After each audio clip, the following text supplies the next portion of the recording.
I picked up this car the other day and I was told that it wasn't working. So I'm going to show you guys how I would troubleshoot and fix this Power Wheels. If you have any questions about modifying or repairing Power Wheels, leave a comment and be sure to subscribe to this channel. First thing I did was remove the old battery. It was a 12 volt, 5 amp hour battery. Just cut off the connection pieces, made my own, put a new battery in there so that I knew that I would have a brand new good battery to work with.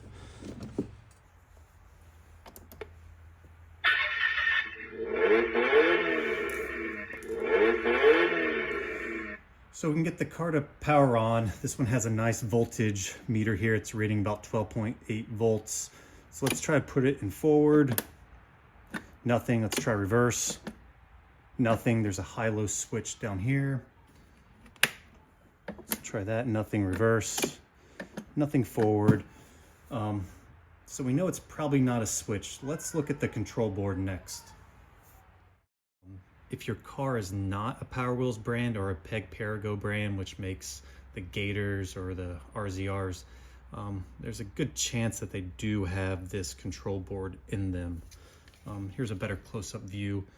This area is for accessory on-off switches and sounds and lights. This is your power coming in. These are your power out to the motors. And this is for your steering control. And a dead giveaway if your car will have one of these is if it has the parental control.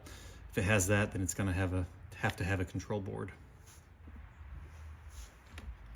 So this is the power from the battery. This is the power for the accessories, the on-off switch, lights, radio. So let's plug that in.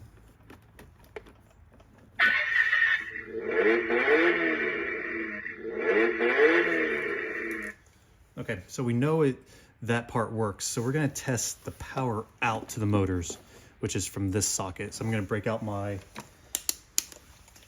voltage meter. Let's see what happens. When we push down on the pedal.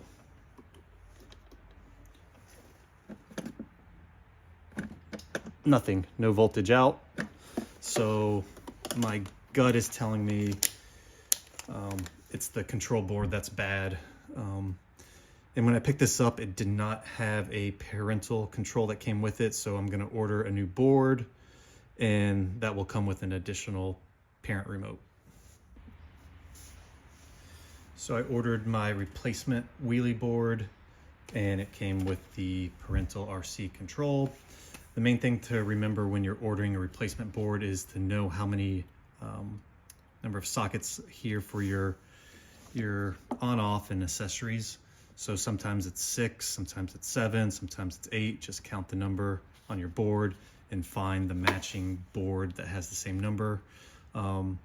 Also voltage, this is 12 volts if you guys are putting in drill batteries. If you're using drill batteries, then you're gonna need a 24 volt board because you're gonna fry a 12 volt board every time. Okay, now that we have the new board set up, we're gonna go ahead and test for power. The issue on the old board is we had power coming in, but no power coming out. So let's test that.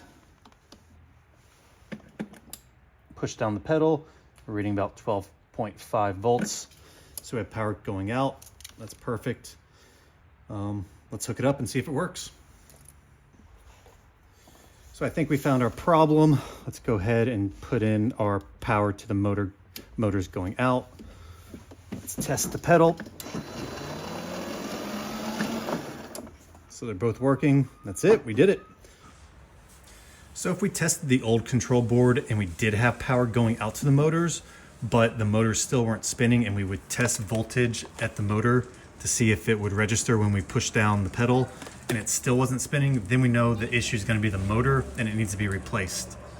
Other than that, it's likely going to be a forward reverse switch or an on-off switch.